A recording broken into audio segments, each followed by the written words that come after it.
ಸುಧಾಕರ್ ಅಲ್ಲ, ಅವ್ರ ಅಪ್ಪನ ಕೈಯಲ್ಲೂ ಆಗಲ್ಲ ಅಂತೇಳಿ. ಮಿಸ್ಟರ್ MP, ನೀವಲ್ಲ, ನಿಮ್ಮ ಅಪ್ಪನ ಕೈಯಲ್ಲೂ ನನ್ನನ್ನು ಟಚ್ ಮಾಡೋಕ್ಕಾಗಲ್ಲ, ಬರ್ದಿಟ್ಕೋ.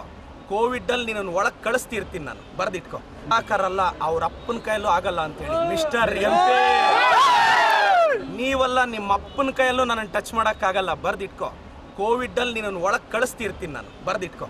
ಚಿಕ್ಕಬಳ್ಳಾಪುರ ನಗರಸಭೆ ಅಧ್ಯಕ್ಷ ಉಪಾಧ್ಯಕ್ಷ ಚುನಾವಣೆಯಲ್ಲಿ ಕಾಂಗ್ರೆಸ್ ಪಕ್ಷದ ಶಾಸಕ ಪ್ರದೀಪ್ ಈಶ್ವರ್ಗೆ ಹಿನ್ನಡೆ ಉಂಟಾಗಿದ್ದು, ಕೋವಿಡ್ ವಿಚಾರದಲ್ಲಿ ಸುಧಾಕರ್ ಅನ್ನು ಜೈಲಿಗೆ ಕಳುಹಿಸುತ್ತೇನೆಂದು ಸವಾಲು ಹಾಕಿದ್ರು. ಸುಧಾಕರ್ ಅಲ್ಲ, ಅವ್ರ ಅಪ್ಪನ ಕೈಯಲ್ಲೂ ಆಗಲ್ಲ ಅಂತೇಳಿ. ಮಿಸ್ಟರ್ MP, ನೀವಲ್ಲ, ನಿಮ್ಮ ಅಪ್ಪನ ಕೈಯಲ್ಲೂ ನನ್ನನ್ನು ಟಚ್ ಮಾಡೋಕ್ಕಾಗಲ್ಲ, ಬರ್ದಿಟ್ಕೋ.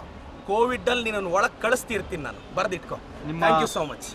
ಇದೇ ವಿಚಾರಕ್ಕೆ ಸಂಬಂಧಿಸಿದಂತೆ ನಗರದ ಪತ್ರಕರ್ತರ ಭವನದಲ್ಲಿ ಸುದ್ದಿಗೋಷ್ಠಿ ನಡೆಸಿದ ನೂತನ ಅಧ್ಯಕ್ಷ ಉಪಾಧ್ಯಕ್ಷರು ಹಾಗೂ ಬಿಜೆಪಿ ಮುಖಂಡರು ಶಾಸಕರ ನಡವಳಿಕೆಯ ಬಗ್ಗೆ ತೀವ್ರವಾಗಿ ಅಸಮಾಧಾನ ವ್ಯಕ್ತಪಡಿಸಿದ್ದಾರೆ. ನಗರಸಭೆಯಲ್ಲಿ ಅಧ್ಯಕ್ಷ ಉಪಾಧ್ಯಕ್ಷರ ಚುನಾವಣೆಯಲ್ಲಿ ನಾಯಕರ ಆಶೀರ್ವಾದದಿಂದ ನಾವು ಬಹುಮತದಿಂದ ಗೆದ್ದಿದ್ದೇವೆ. ಅಧಿಕೃತ ಆದೇಶದ ನಂತರ ಅಧ್ಯಕ್ಷರ ಸ್ಥಾನ ಪಡೆದುಕೊಳ್ಳುತ್ತೇವೆ. ನಗರಸಭೆ ಚುನಾವಣೆಯಲ್ಲಿ ಸಹಕಾರ ಕೊಟ್ಟ ಎಲ್ಲ ಸದಸ್ಯರಿಗೆ ವೈಯಕ್ತಿಕವಾಗಿ ಋಣಿಯಾಗಿರುತ್ತೇವೆ ಎಂದಿದ್ದಾರೆ. ಹಾಗೇನೆ ಕಾಂಗ್ರೆಸ್ ವಿರುದ್ಧ ಸಾಕಷ್ಟು ವಿರೋಧ ವ್ಯಕ್ತಪಡಿಸಿದರು.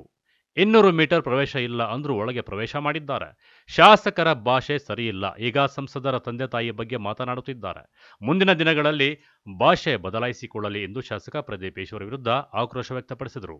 ನಿನ್ನೆ ನಡೆದಿರುವಂಥ ಚುನಾವಣೆಯಲ್ಲಿ ನಮ್ಮನ್ನು ಆಯ್ಕೆ ಮಾಡಿರತಕ್ಕಂಥ ನಮ್ಮ ನಾಯಕರಾದ ಸುಧಾಕರ್ ಅಣ್ಣವರಿಗೆ ಧನ್ಯವಾದ ತಿಳಿಸ್ಲಿಕ್ಕೆ ಮತ್ತು ನಮ್ಮ ಎಲ್ಲ ಸದಸ್ಯರಿಗೆ ಧನ್ಯವಾದ ತಿಳಿಸ್ಲಿಕ್ಕೆ ಮತ್ತು ಎಲ್ಲ ಮುಖಂಡರಿಗೂ, ನಮ್ಮ ಪಕ್ಷದ ಮುಖಂಡರಿಗೆ ಧನ್ಯವಾದ ತಿಳಿಸ್ಲಿಕ್ಕೆ ಈ ಇವತ್ತು ಪತ್ರಿಕಾಗೋಷ್ಠಿಯನ್ನು.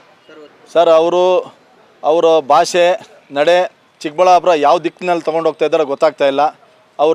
ನಾನು ನೇರವಾಗಿ ಹೇಳಲಿಕ್ಕೆ ಇಷ್ಟಪಡ್ತೀನಿ, ಶಾಸಕರು ಭಾಷೆಯನ್ನು ಬದಲಾಯಿಸ್ಕೊಬೇಕು.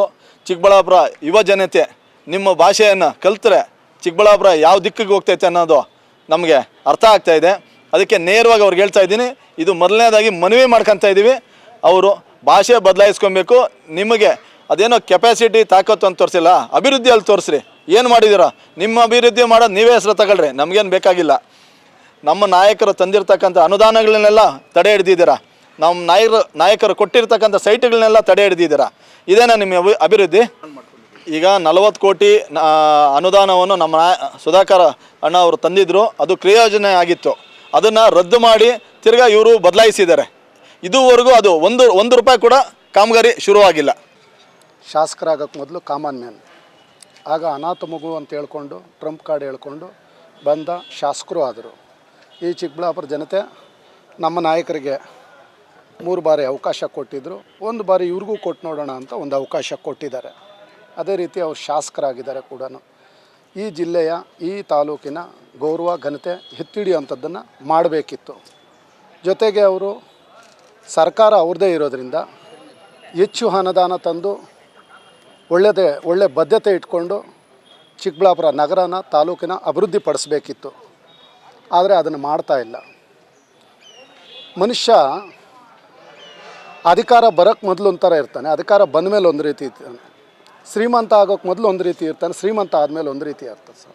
ಅದು ಬಹುಶಃ ಪ್ರದೀಪ್ ಅವ್ರನ್ನ ನೋಡಿಬಿಟ್ರೆ ಸಾಕು. ಉದಾಹರಣೆಗೆ ಅವ್ರನ್ನೇ ತಗೋಬೇಕು, ಬಂದ ಮೇಲೆ ಯಾವ ರೀತಿ ಆಡ್ತಾ ಇದ್ದಾರೆ ಅಂಥೇಳಿ. ಅಲ್ಲ, ಹಿಂದೆ ನಗರಸಭೆ ಚುನಾವಣೆಗೆ ಮೊದಲು ಭಾಳಷ್ಟು ನಗರಸಭಾ ಸದಸ್ಯರುಗಳನ್ನ ಅವಹೇಳನಕಾರಿ ಹೇಳಿಕೆಗಳು ಕೊಟ್ಟು ಆ ವಿಚಾರದಲ್ಲೂ ನಾನು ಮಾತಾಡಿದ್ದೆ, ಆವಾಗಲೂ ಕಡಿಮೆ ಆಗಲಿಲ್ಲ. ಅದೇ ರೀತಿ ನಿನ್ನೆ ಚುನಾವಣೆಗೆ 1 ಗಂಟೆಗೆ ಮೊದಲು 12:30 ಹೇಳ್ತಾರೆ, ನಾನೇನಂತೇಳಿ ಸರಿ ಪ್ರೂವ್ ಮಾಡ್ಕೊಳ್ತೀನಿ, ನೀವು ಚುನಾವಣೆ 1:30 ನಂತರ ನನ್ನನ್ನು ಮಾತಾಡಿ ಇದು MP ನ ಇಲ್ಲ MLA ನ ನೋಡಿ ನೀವು ಅಂತ ಹೇಳ್ತಾರೆ.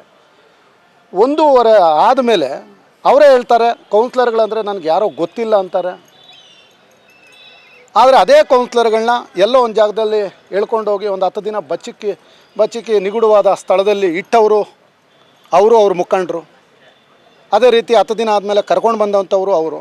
ನಮ್ಮ ಕೌನ್ಸಿಲರ್ಗಳು ನನಗೆ ಗೊತ್ತಿಲ್ಲ ಅಂತಾರೆ. ಇರಲಿ, ಆದರೆ ನಮ್ಮ ನಾಯಕರಾದಂಥ ಡಾಕ್ಟರ್ ಕೆ ಸುಧಾಕರ್ ಅವ್ರ ತಂದೆ ಬಗ್ಗೆ ಭಾಳ ಗೌರವದಿಂದ ಮಾತಾಡಬೇಕಾಗುತ್ತೆ. ಅವ್ರು ಶಾಸಕರಾದಮೇಲೆ 2-3 ಬಾರಿ ಅವರು ಎದುರು ಬಂದಾಗ ಅವ್ರ ಕಾಲಿಗೆ ಮುದ್ದು ನಮಸ್ಕಾರ ಮಾಡಿರೋದು ನಾವು ಕಣ್ಣಾರೆ ಕಂಡಿದ್ದೀವಿ. ಅದನ್ನೆಲ್ಲ ಮರೆತು ಈ ಚುನಾವಣೆ ಸೋತಿರೋ ಹತಾಶೆಯಲ್ಲಿ ಚುನಾವಣೆ ಸೋತಿರೋದನ್ನು ತಪ್ಪಿಸ್ಬೇಕಲ್ವಾ, ಬೇರೆ ಪ್ರಚಾರ ಆಗಬೇಕು.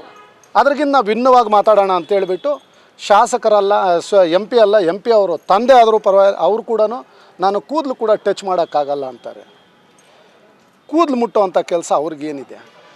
ಇಲ್ಲ ಸವಿತಾ ಸಮಾಜದವರು ನಿಮ್ಮ ಕೂದಲನ್ನ ಬಹಿಷ್ಕಾರ ಮಾಡಿದಾರಾ?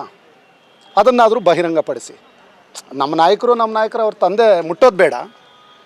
ಸವಿತಾ ಸಮಾಜದವರು ನಿಮ್ಮನ್ನು ಬಹಿಷ್ಕಾರ ಮಾಡಿದಾರಾ? ಅದನ್ನು ಚರ್ಚೆ ಮಾಡೋಣ ಬನ್ನಿ. ಇನ್ನು ಸುದ್ದಿಗೋಷ್ಠಿಯಲ್ಲಿ ನಗರಸಭೆ ನೂತನ ಅಧ್ಯಕ್ಷ ಉಪಾಧ್ಯಕ್ಷರ ಆಯ್ಕೆ ಮುಂಚೂಣಿಯಲ್ಲಿರುವ ಗಜೇಂದ್ರ, ಗ್ಯಾಸ್ ನಾಗರಾಜ್, ಕ್ಷೇತ್ರದ ಮಾಜಿ ಶಾಸಕ ಶಿವಾನಂದ ಸೇರಿದಂತೆ ಮತ್ತಿತರರು ಭಾಗಿಯಾಗಿದ್ದರು. ಕ್ಯಾಮರಾಮನ್ ಪ್ರವೀಣ್ ಜೊತೆ ಕಳವರ Arun, MM TV news, Chikkaballapur.